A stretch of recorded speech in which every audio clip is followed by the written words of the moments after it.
After the Iowa caucuses, all of the presidential contenders have flocked here to New Hampshire, the small New England state which will hold its primaries on Tuesday. Donald Trump is hoping for a victory here to erase the painful memory of his loss to Ted Cruz in Iowa.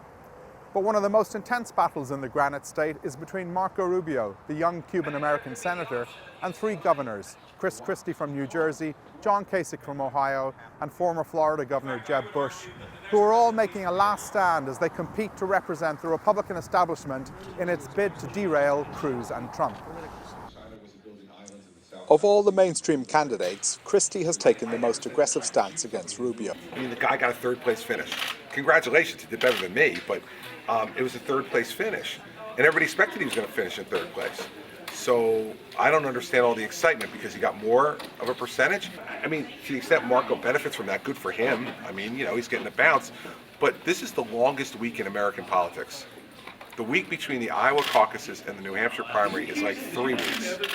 In the way, because so many people are undecided and so many people are so intensely focused. So it's like dog years. In the final Republican debate before the New Hampshire primary, he pummeled the young Cuban-American over his lack of executive experience and accused him of memorizing lines written by his advisors. In the wake of his surge in Iowa, and certainly before the last debate, Rubio had emerged as a mainstream Republican that the GOP establishment increasingly thought has the best chance of beating the Democratic nominee in November. We're going to take limited government and free enterprise to the people living paycheck to paycheck. Because I have lived paycheck to paycheck. Because I grew up paycheck to paycheck.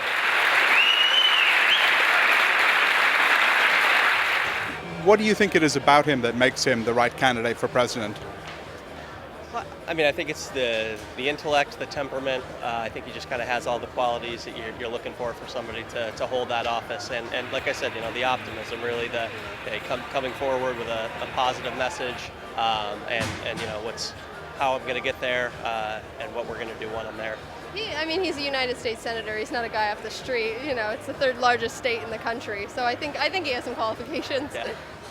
While Rubio and the mainstream candidates battle it out in New Hampshire, the elephant in the room is Trump, who for now remains firmly between the centrist candidates and their path to the nomination.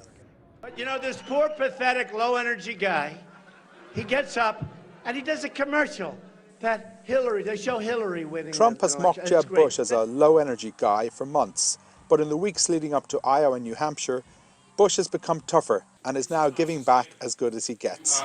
Everybody else, unless they're worried about their own political standing, have been in the witness protection program relating to Trump, except for me. And I had to call up my mother and apologize. I called Trump a jerk. A year ago, Jeb Bush was riding high.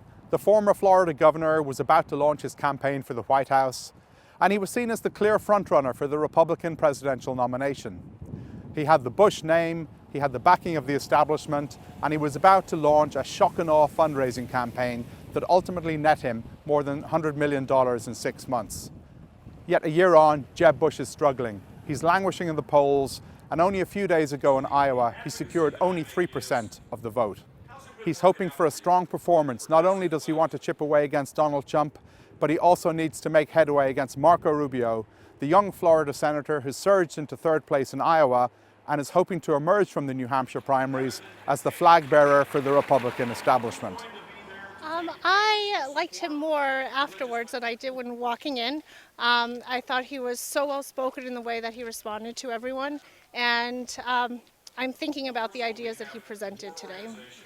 He is a well put together man. He's a good politician, but most of all, you have this sense of value emanating from this individual, what you want, which I've been losing in the presentation from other candidates, particularly Donald Trump. It's called peace through strength. It's called leadership. It's called building coalitions. Without America in the world, ugly things happen. Bush seemed to impress the hundreds of fans who turned out at this town hall rally in Bedford, New Hampshire. But his mother said a year ago that she thought there had been too many Bushes in the White House. If he doesn't do well on Tuesday in the primaries, that may just be the outcome of the race. Demetri Sevastopulo, Financial Times, New Hampshire. Thank you all for coming on this beautiful, beautiful New Hampshire Saturday morning.